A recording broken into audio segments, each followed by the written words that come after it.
Have you ever been on a trip and all of a sudden you realize you're lost? It can be kind of scary, right? Now, imagine you're a naval captain in the 1940s without GPS trying to guide a ship through the darkness of the Atlantic. You'd really want some tools to help you navigate those waters. Well, in the World War II era, this was the struggle the US military was facing. Ships needed a navigation system that could guide travel over long distances and in varying weather conditions. Enter LORAN. LORAN, which stands for Long Range Navigation System, utilized radio technologies and the intersection of hyperbolic curves to locate a ship or aircraft to within a 1,000-foot margin of error. That might not seem super accurate to us in the age of GPS, but in the 1940s, this was revolutionary. Over the next two lessons, we will be looking at the mathematical concept that was foundational to the development of LORAN, the hyperbola. This is the last type of conic section we will discuss. So let's get started.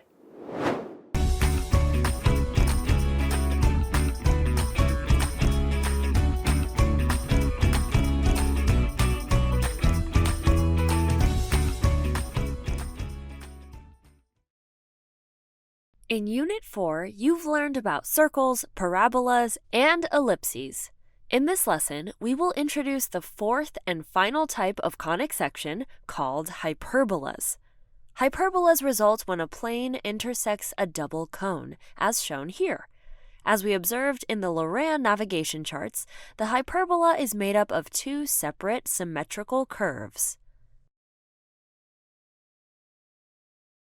In the pre-video activity, you looked at how the points on a hyperbola relate to two fixed points called foci. We found that the absolute difference between these pairs of distances was the same. This leads us to the definition of a hyperbola. A hyperbola is defined as the set of all points in a plane such that the absolute difference of the distances from any point on the hyperbola to two fixed points, called the foci, is constant. Just like the other types of conic sections, there is a standard form of the equation for hyperbolas. Let's use the hyperbola from the pre-video activity to find the standard form. This hyperbola has foci at points 3 square root 5, 0, and negative 3 square root 5, 0. We know from our calculations that the constant absolute difference is equal to 6, and we can use point P at x, y to represent any point on the hyperbola. First, we'll use the distance formula to write an expression for the distance between P and each focus. Pause the video and write the expression for each distance.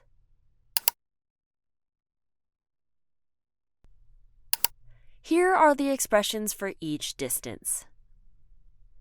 Next, we'll use the constant difference to write an equation. For this hyperbola, the difference could be positive 6, which occurs when PF sub 2 is greater than PF sub 1, or negative 6, which occurs when PF sub 2 is less than PF sub 1, since the absolute value for both 6 and negative 6 is positive 6. For convenience, we'll be using the point P where the difference is positive 6, but we'll get the same result from either point. Now write an expression that finds the difference between PF sub 2 and PF sub 1 and set it equal to the constant difference, 6. Pause and do that now.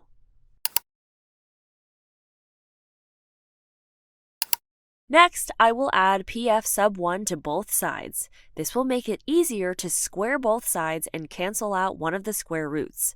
Pause the video and complete the next two steps on your guided notes.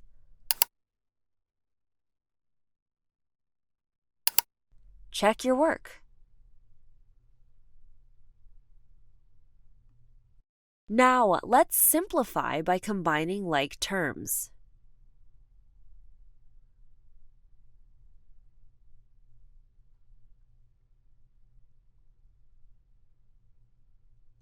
Since we'll end up squaring both sides again in a minute, I'm going to subtract 36 from both sides to get ready for that step. Do you see a common factor we could divide out? Let's divide out -12.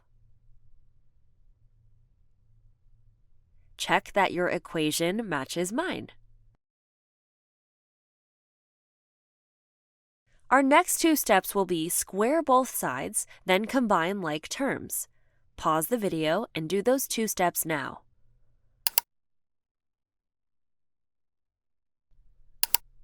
Check your work.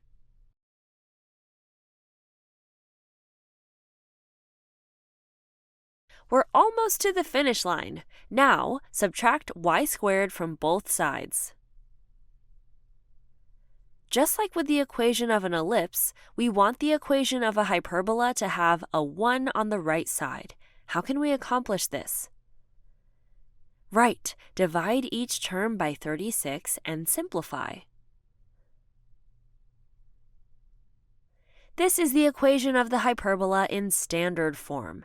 In general, the standard form of the equation of a hyperbola is x squared over a squared minus y squared over b squared equal to 1. Does this remind you of something? The standard forms for ellipses and hyperbolas are very similar. Pause the video and note how the equations of ellipses and hyperbolas are similar and how they are different. You might have noticed that, like ellipses, the equation of a hyperbola has x squared and y squared terms and is also equal to 1. They also have these squared denominators of a and b. The only difference is that we are subtracting the x squared and y squared terms, whereas with ellipses, we are adding. Let's look at some familiar features of a hyperbola. Like ellipses, hyperbolas have a center, vertices, and covertices, but the covertices of a hyperbola are not on the graph. Hyperbolas also have two foci.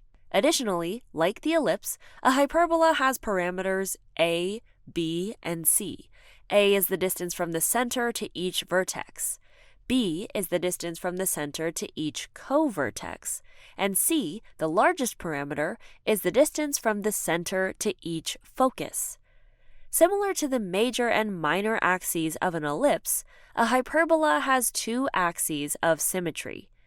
This one, called the transverse axis, passes through the center and has endpoints on the vertices of the hyperbola. The second, called the conjugate axis, also passes through the center and has endpoints on the covertices of the hyperbola. The conjugate axis is perpendicular to the transverse axis.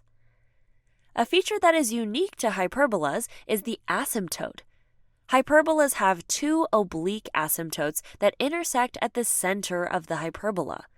Recall that an oblique asymptote is a slanted line that a graph gets closer to as x goes to infinity or negative infinity.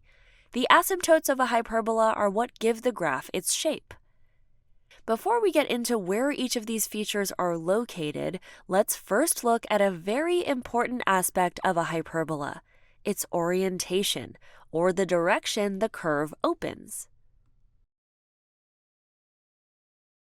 Ellipses change orientation depending on which variable, x or y, has the largest denominator. What do you think determines the orientation of a hyperbola?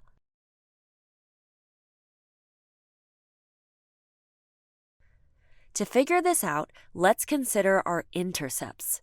Using the equation of the hyperbola, x squared over 9 minus y squared over 36 equals 1. What happens when x equals 0? Well, if x is 0, this whole term disappears and we're left with negative y squared over 36 equals 1. Is there a value for y that could make this statement true? No. If I try to solve this, I find that there are no real solutions for y when negative y squared over 36 equals positive 1. So if x can't equal 0, this graph has no points on the y-axis, which we see confirmed on our graph. What happens when y is 0? Pause the video and write what happens if y is 0 for this hyperbola.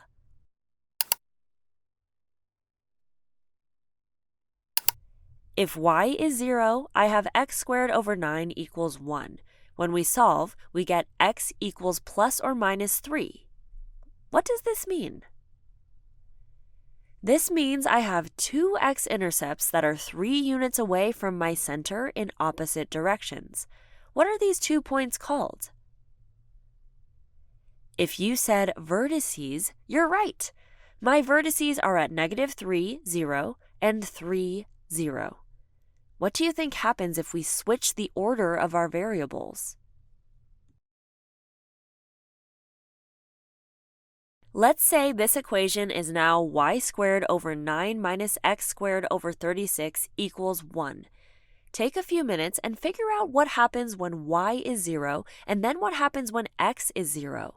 Pause the video now. What did you discover?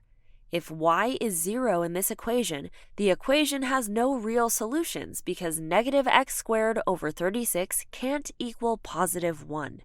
However, when x equals 0, we have y squared over 9 equals 1, which becomes y equals plus or minus 3, giving us the points 0, -3, and 0, 3. Like before, these points are the vertices. Let's summarize our findings. For hyperbolas centered at the origin, when the y squared term is subtracted from the x squared term, the vertices lie at a, 0, and -a, 0, which means the transverse axis is a horizontal line segment, or the hyperbola is horizontally oriented. When the x squared term is subtracted from the y squared term, the vertices lie at 0, a, and 0, -a, which means the transverse axis is a vertical line segment, or the hyperbola is vertically oriented. We've found our vertices and identified the orientation. Next, let's look at the foci. Let's return to the hyperbola from the pre-video activity to look at the foci. Like an ellipse, the vertices and foci are collinear, and the foci are found using C. The relationship between A, B, and C is different for hyperbolas than for ellipses. In an ellipse, A is the largest parameter, but in hyperbolas, C is the largest parameter. So for hyperbolas, we use the relationship C squared equals A squared plus B squared, or C equals the square root of A squared plus B squared. Pause the video and find C for this hyperbola. Remember to simplify your radical.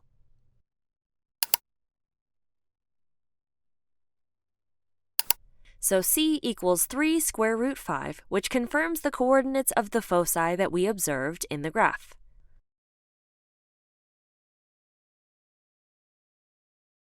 Let's find our co-vertices. Do you remember how to find the co-vertices of an ellipse? Co-vertices are B units away from the center. Recall that the co-vertices are the endpoints of the conjugate axis, which is perpendicular to the transverse axis. Pause the video and find the co-vertices of this hyperbola. Since the transverse axis of this hyperbola is horizontal, the conjugate axis will be vertical and the co-vertices will be at 0, 6, and 0, -6. Here are all of our parameters, A, B, and C, for this hyperbola. Finally, consider the asymptotes. A hyperbola has two asymptotes that intersect at the center of the hyperbola. Since asymptotes are lines, we will write linear equations to define the asymptotes of a hyperbola. Recall that slope is change in y over change in x. I use the equation of the hyperbola to help me find the slope. Since slope is y over x and 6 squared is under the y squared term, I move 6 units up. Likewise, since 3 squared is under the x squared term, that tells me I need to move 3 units over. 6 over 3 simplifies to a slope of 2 for this asymptote. Pause the video and write the equation of both asymptotes in slope-intercept form.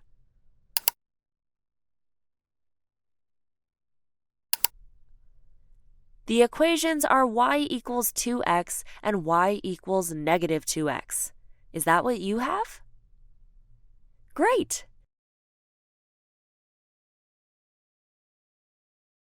We have found all the components of a hyperbola that is horizontally oriented. Now, take a few minutes and identify the key components for this hyperbola. Pause the video now.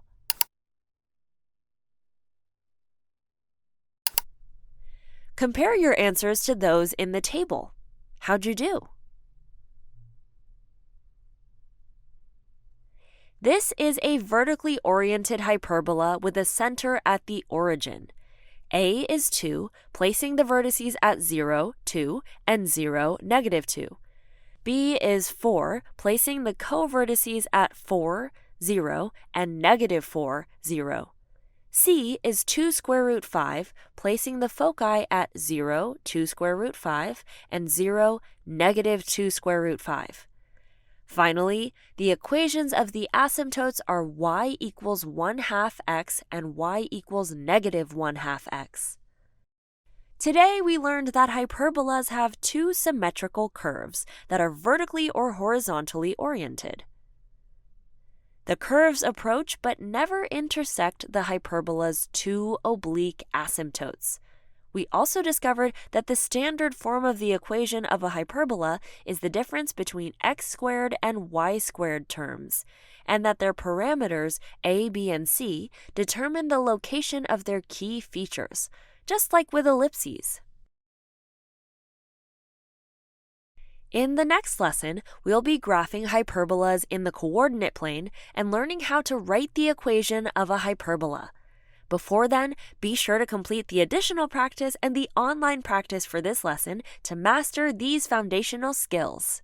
See you next time. Hey, hey.